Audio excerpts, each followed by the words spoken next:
Hello, welcome to VSU Magazine. I'm your host, Michael Mansour, and today I will be talking to the Director of Career Planning and Placement, Ms. Winifred Collins. And I'm Alan McLeod, and I'll be talking with Ray Hamill. He's the Executive Director of the Valdosta Lowndes County 2000 project. And I'm Sheila Sullivan. I'll be right back with the university's most prestigious award winner.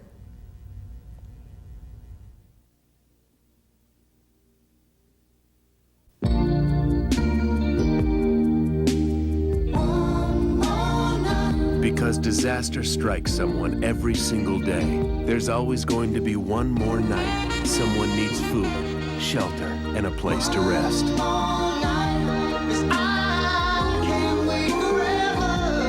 Please support the American Red Cross. Because without your help, one more night could be hard to come by. That's my dad. And that's Mom. Dad's got an idea. A way to get rid of all the grody garbage that's polluting the world. He's invented a big rocket ship to shoot all the garbage into outer space. Mom's not sure, but Dad says his invention will save the world. There's an easier way to save the world. Recycle. For your free recycling action guide, write Recycle. Environmental Defense Fund, 257 Park Avenue South, New York, New York. Hello and welcome to VSU Magazine. I'm your host, Sheila Sullivan, and today I'll be talking with the recipient of the Annie Poe Hopper Award this past Wednesday on May 4th, 1994, Miss Martha Shadd. Welcome, Martha, and congratulations. Hi, Sheila. Thank you. During your acceptance speech, you were quoted as saying college is an every age activity and that this university needs to change the way that they think about it. Non-traditional students. Mm-hmm. What are some of those, how would you go about changing? Well, I think one of the major steps needs to be an attitudinal change. They need to recognize that non-traditional age students are not the same in attitude or in focus or in needs as a traditional age student. A non-traditional age student is often and normally defined as anyone 24 and older. Non-traditional age students often have families. They might be single parent. They often hold down a job. I realize many traditional age students often have a job, but it's not the same when you have a family. Well, what is the percentage of non-traditional students? Do you know that? I don't know the numbers. The last time I did any serious investigating of the numbers, it was between a fourth and a third of the student population, and that was 2 years ago. With our increase in enrollment, it has to be at least a third by now. That's a lot of people. Well, what are some of the specific things that the college needs to do besides changing their thinking? What are some of the things they can do? Well, none of these, whatever I list, is not going to be just simple. It's not going to be without some problems. Child care, more child care opportunities, including perhaps starting a Big Brother, Big Sister organization for after hours or weekends, perhaps subsidizing child care through financial aid or through some means. Well, I know that we have a daycare center on campus. What's wrong with that? Well, that only serves 50 children. Only 50 children? That's not very many when you consider we have a population on campus of 9,200 students. If a third of that is non-traditional and even half of those non-traditionals have children, 50 doesn't begin to cover it. That is a lot. It's not very many children to and have in a daycare. Child care at a public daycare, I don't know what daycare here costs. I don't have to pay child care. My two fight at home just fine. But the last time I priced daycare, the last time I did have to pay for it, it was $50 a week for one child. That's a lot of money. It is. You talked about the Big Brother, Big Sister program. What, maybe the school can help sponsor that, or they could either sponsor it, or they could encourage some of the fraternities or sororities or other organizations on campus to sponsor it or push it or encourage its growth. Perhaps push the city into getting it started again if the school didn't want to take on the responsibility. And that is, the Big Brother, Big Sister would be a volunteer. That's my understanding basis. of how it works. That's a very good idea. Well, what about some things on campus for the students? More study areas. The library is simply does not have enough space. Well, where would they find the study areas? It seems to me when I walk through the halls of some of the buildings, like West Hall, sometimes Nevins, that there are empty classrooms, and sometimes those classrooms are empty for 2 and 3 hours at a stretch. And it seems to me they could, designate a classroom for 2 or 3 hours. This would be quiet study area or group study area. If a group of math students or a group of whatever type, whatever course they're studying that they need to get together and study, then that would be somewhere they could get together, study, and talk. That's a very good idea. I know that they did that in the Fine Arts Building. They set aside the Pine Room. I don't see why they couldn't do that in the other buildings as well. It wouldn't have for to other be one of the people. large classrooms. It would certainly help. There just simply is not, the Blazer's not an appropriate place to study. Certainly the Palms is not. And the library does not have enough space. Well, what about at the new Student Union they're building? I understand there is no designated quiet study area. There are going to be places to sit and talk and enjoy each other's company, but no place for quiet study. Yeah, and that's a hard thing to find because people who live on campus can study in their dorm, or they have lobbies there that you can study with, and that is a subject they need to talk about. What about the orientation? Is there a special orientation for non-traditional students, or should there be? There wasn't one when I went through it 4 years ago. They walked us around as if we were all, incoming 18-year-old fresh persons. And I wasn't real happy with that, Here I was, 34, and I was like, I don't care where the dorms are. I don't care who stays in what dorms. I don't care where the Palms is. I'm not going to be using these facilities. Talk to me about what I need. And no one did, and as far as I know, that hasn't changed. Well, what could they do to change that? How could they focus it more towards the non-traditional student? What are the services offered? There's counseling offered. There is some child care. If that's being offered, then they need to talk about it at orientation. They need to put non-traditionals in one group and say, okay, these are the things that we offer that you might be more interested in. This is what commuter parking means. This is what this means. This is the services that are available. That would be a good idea. They should have maybe a special session, or at least tack those problems. What about maybe setting up a committee of non-traditional students to attack the I think it would be a wonderful idea if there was a place where if non-traditional students knew that they could go to this group or make this phone call and be in touch with somebody that might not be able to solve the problem immediately, but could help them solve the problem or find a way to get them some information about solving the problem. I think that would go a long way to making the non-traditional students feel like they genuinely were wanted here, not just a body. Okay, well, what about some of the classrooms? I mean, not classrooms, classes offered. I know that we have classes offered from 6 to 11 at night. That's 2 classes, but you really can't take that much time out of your schedule Monday through Thursday. There are not enough core classes offered. And I realize here again, that means more faculty. More faculty means where are we going to put everybody? But if we're expecting 10,000 students in the fall, where are we going to put everybody then? Even if we don't have enough faculty for them, we still have to have more space. And one way to get around that is to offer more classes, more times during the day, evenings and weekends. Well, what about people who have a job? When you worked and went to school, was your employer cooperative, letting you out of work to go to class? Sometimes. Most of the jobs I've held since I've been at VSU have been on campus, and so of course they do understand that I can't simply stay. I have to go to class, or I have to juggle my schedule around that. I know some of the employers in town are very cooperative, and some are adamant, you will not take time off from our job, from your work here, to go to class. And that's hard They're to simply do, adamant yeah. about it. And if that means that you want a college education, well, it's going to take you 6 or 8 years. And that's a long time to force children who are growing up, who need parents or parent at home, to endure not having somebody there. That is a long time to do that. Well, just to sum it up, some of the things, let's talk about the main things, the main points that the faculty administration could focus on right now. Besides, we talked about study areas, childcare, additional classes, more classes offered on broader times of day. What else did we talk about? Talked about the study areas, childcare, Right, study areas. orientation. Just basically, and maybe setting up a committee would be a good way to start that process. I think it'd be a very good way. And I know that there are some non-traditional students in SGA. Faculty members know non-traditionals that could help.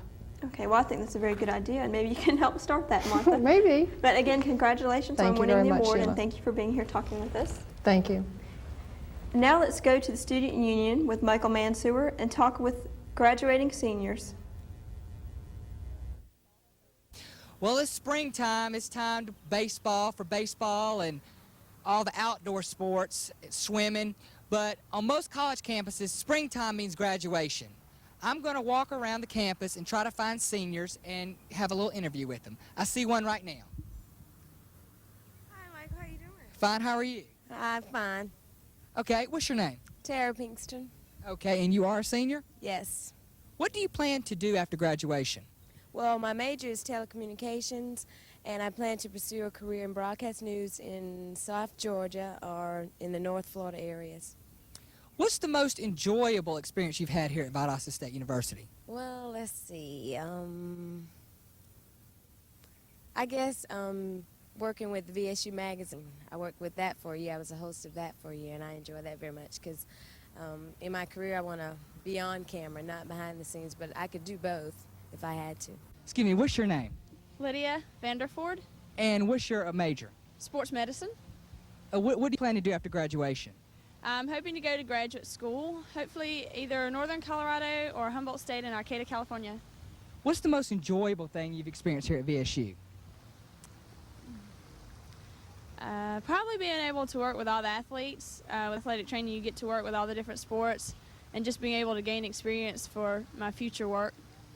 And what's the least enjoyable?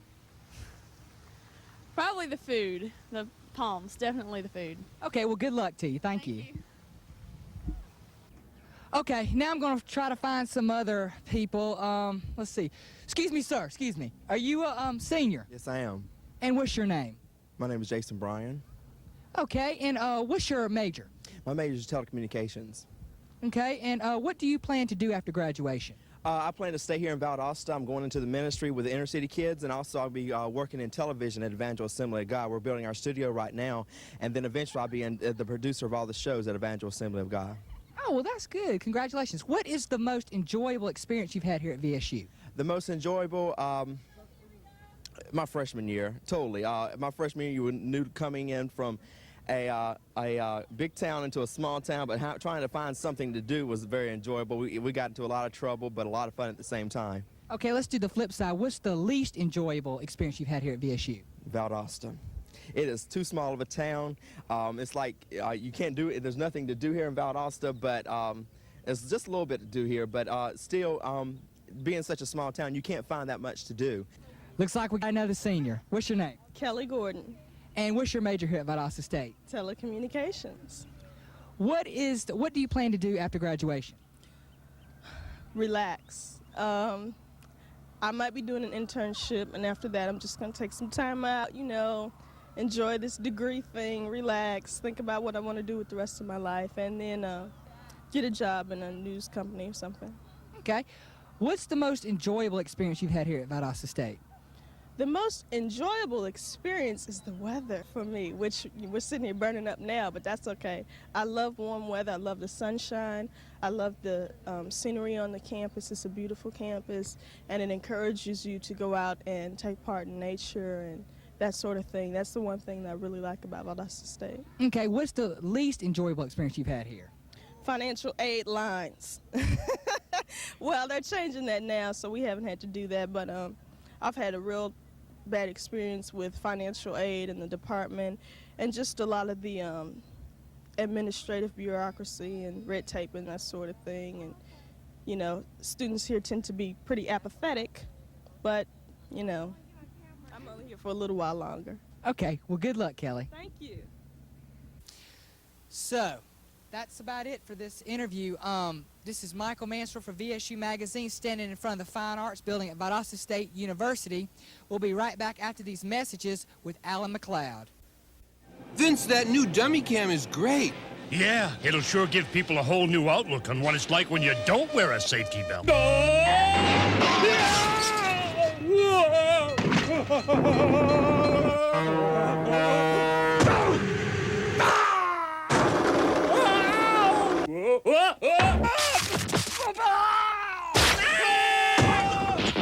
I think they'll get the picture.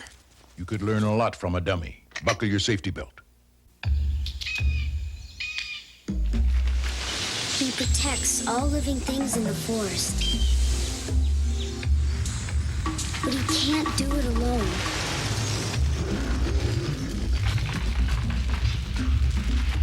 Please don't play with matches. Put out your campfires. And never, ever forget the word of Smokey Bear. Only you can prevent forest fires. Welcome back to VSU Magazine. I'm your host, Alan McLeod, and today we're going to be talking about the Lowndes County and Valdosta 2000 partnership. And I'm very happy and pleased to have as my special guest, Executive Director, Mr. Ray Hamill. Mr. Hamill, glad to have you here today. Nice to be here. You're Executive Director of the Valdosta Lowndes County 2000 partnership. Now, tell me a little bit about it, because I personally don't know much about the program, and if you could just tell me what exactly is.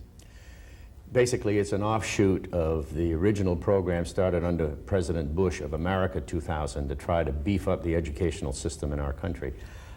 We decided, of course, it was bought in by all of the 50 governors, and then within the state of Georgia, we're trying to do it in various different communities. So this is our effort of getting into that thing, into that program.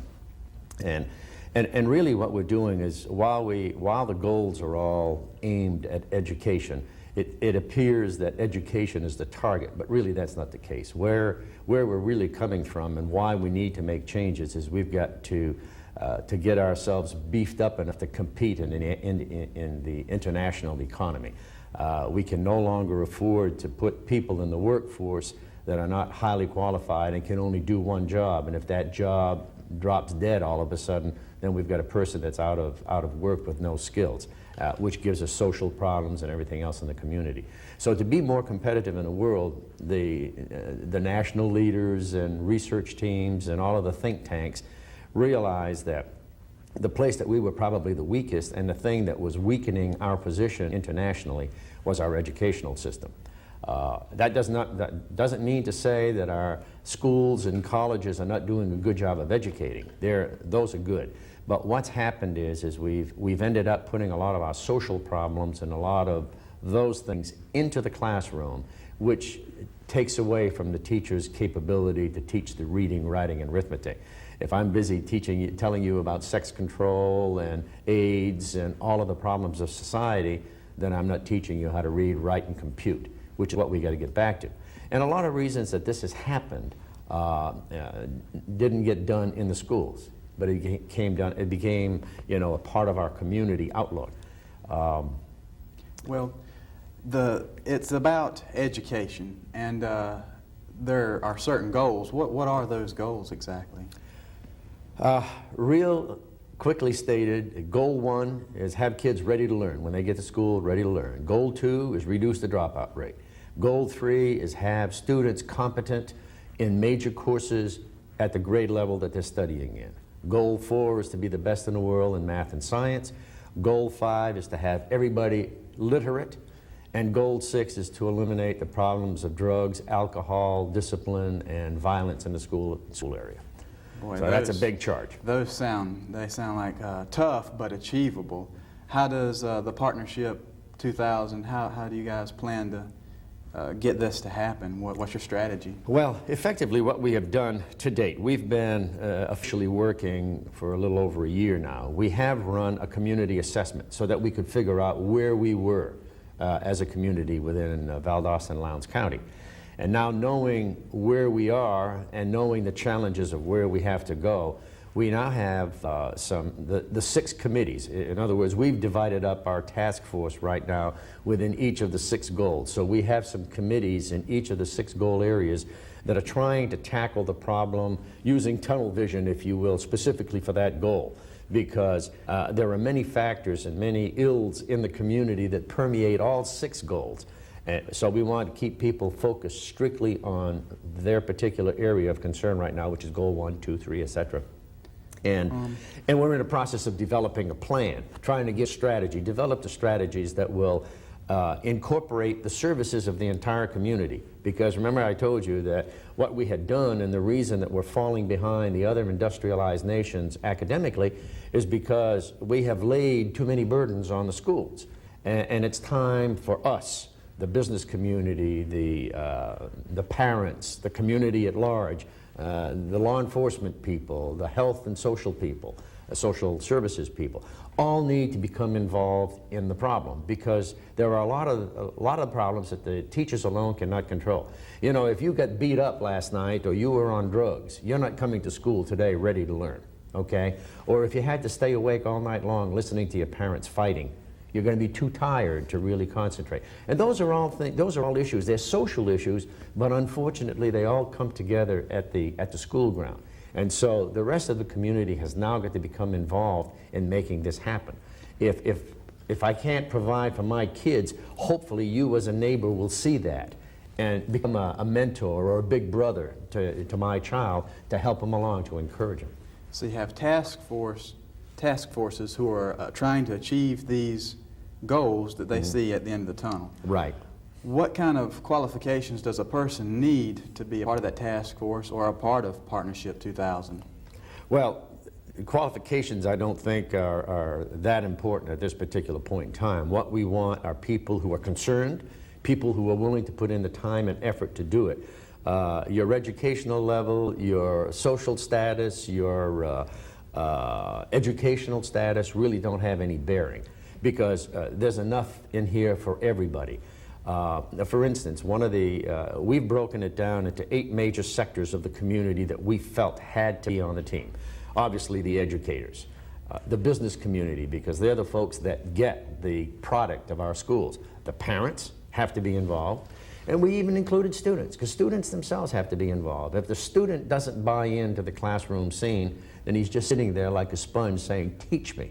But if he's interested in the program, then he's going to do active learning, and we have to promote that. So if the students are involved in helping to determine what it is they're going to do and why they need it and why it's important, then they're going to learn better. We need to get law enforcement people involved. We need to get the clergy involved, because that's one of the best ways of communicating our value system is through the churches. We need, as I mentioned earlier, we need the health and social services people, because they're a vital force in our community. And when you put all of these people together, you've pretty much got a broad cross-section. And of course, don't forget government and the politicians. So all of these folks have to be included. If we don't get a buy-in across the community spectrum, then we've just got a small group of do-gooders that are trying to interfere in the college scene or in the educational scene. And that's not what we want to do. We're not trying to point the finger at education per se. What we're trying to do is get the entire community concerned about the fact that we're not doing as well as a country as we should be. Well, the students, I mean, I know students are a part of this program, and what is their job? How do they interact with other students, or? They obviously, there's an awful lot of interaction within the classroom. There's an opportunity to be an active part of the teaching process rather than just having a teacher lecture at them and hope that they're going to get it. I can envision students telling us, for instance, a poor student can tell me what is driving him down the route that he's going to be a dropout as soon as he turns to be 16. He's staying in school today because it's the law. But he's not motivated, he's not learning, he's just there. So those types of students, if we get them involved in this process, can tell us what's been turning them off so that we can hopefully turn them back on, you see. Same thing with discipline in the classroom. If we let the students write the rules about discipline and behavior on the school grounds, I guarantee you that we probably wouldn't need so many cops or so many supervisors, that the students would make their own system work. And take care of everything. And take care of it. But right now, it's just, quote, the system that's telling the student what to do, and the student is trying to see how he can beat it. Okay. Well, there's too much information for us to... Ain't that the truth? This could be an hour-long program, and we've got to wrap it up and go to a commercial. Real quickly, why don't you give us the phone number so somebody can get a hold of you and find out more about Partnership 2000. Okay, that's real great. It's 249-9605, and there's somebody in the office, and if there's nobody there, we've got a recorder. You won't be ignored. Okay, for VSU Magazine, I'm Alan McLeod. We're going to go to a commercial. You stay right there. We'll be right back in a minute. Thanks. Good job. You don't have to embarrass a friend to keep her from drinking and driving. You could just explain things to her. It's 6:45 and our party's at 9 and I still got shopping to do. But if you drive, you'll have to drop me off and pick me up and then I'll be late and you won't be ready. So I'm gonna drive and drop you off and then we're gonna do all the things I need to do and I'll be back in time to help you set things up. Okay? All right. Take keys, call a cab, take a stand. Friends don't let friends drive drunk. What is a man? A man stands up for himself. A man looks you in the eye. A man shares his strength. A man protects his child. If you're a man with a woman who's pregnant, help her get the care she needs now. Because if you don't,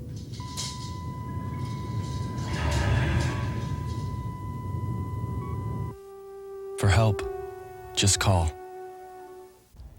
Welcome back to VSU Magazine. I'm your host, Michael Mansour. Right now we have the Director of Career Planning and Placement, Ms. Winifred Collins. She's going to talk to us today about summer jobs. Thanks for joining us, Ms. Collins. Thank you, Michael. What's the outlook for summer jobs? It's really very good. As a matter of fact, summer jobs as well as overall employment hiring seems to be very good this year, or at least much better than it has been. What tips would you give the students for trying out for the summer jobs this summer? The best advice that I could give a student who is interested in finding some employment would be to start early. Unfortunately, early for a summer job usually means starting about February or March. Now, for those students who have not yet started looking for a summer job, then my advice is to get started very quickly and contact as many employers as they possibly can regarding summer employment. To help them with that process, we do have a binder in our placement office that lists information just on summer jobs. Students would be able to come by at any time during our operational hours and take a look at that information. Is there an area where summer jobs are, let's say, more available than others? Not really, and again, that's the beauty of a summer job, because a summer job can be found virtually anywhere a person happens to live. Typical summer jobs really tend to be in resort areas, hotels, the hospitality industry, or with theme parks such as Six Flags Over Georgia or Busch Gardens. But summer jobs virtually can be found in any locale, so it's not limited just to a national park or a theme park. A summer job can be located anywhere a person may find a need in a community and get ready to fill that need. Oh, okay. Well, what kind of salaries are we talking about for the summer jobs? It varies. It varies from employer to employer. If you were to look at a typical summer employer, such as a summer camp, then they would have usually a salary range, and included in that salary range would be the room and board cost for the person actually to be able to live there and eat. And of course that would be able to stretch the summer salary that they would get even farther. Other summer jobs could have a salary range of actually just minimum wage. So it really varies. Okay, so now we talk about summer jobs. Let's talk about graduate jobs, because there's going to be a lot of graduating seniors. You know, springtime is the time where everybody seems to be graduating. So what's the outlook for graduate jobs? Good. At least it's getting better. I was going over some information on a survey that's conducted by a company called, it's out of actually Michigan State University, and it's published under the title of Recruiting Trends. And what we're noticing for this recruiting season is that the anticipated hiring for the 93-94 recruiting period is going to be up 1.1%. Now, that doesn't sound like an awful lot, but when you've been dealing with decreases in employment hiring of up to 13%, an increase, no matter how small, is good news. The good news also is that it's being reflected here locally. We're seeing an increase in the number of employers who are beginning to come back to using the placement office for posting jobs and for using our on-campus recruitment program as well as our job fair program. Where's the placement office located here at Valdosta State University? We are in Powell Hall West. We're on the second floor, and we're there Monday, Wednesday, and Thursdays, 8 until 5:30, and on Tuesdays we're open until 7 o'clock, and we close at 3 o'clock on Fridays. Oh, okay. Well, what region of the country is the best to look for the jobs? You know, the Olympics are coming here to Georgia in '96. I know there's going to be a lot of jobs then, but what region do you think is going to have the most jobs opening up now? Permanent employment, full-time employment? Yes, ma'am. The information that we're seeing indicates that the southeastern region, our region, seems to have the more of the actual openings or more of the anticipated hiring activity going on. Other areas would include the Midwest. Decreases are actually being found in the West, the California area. But so we're sitting really good. Okay. What are certain industries that would be able to find the jobs? We're looking at tire and rubber, and of course the allied products associated with with that industry.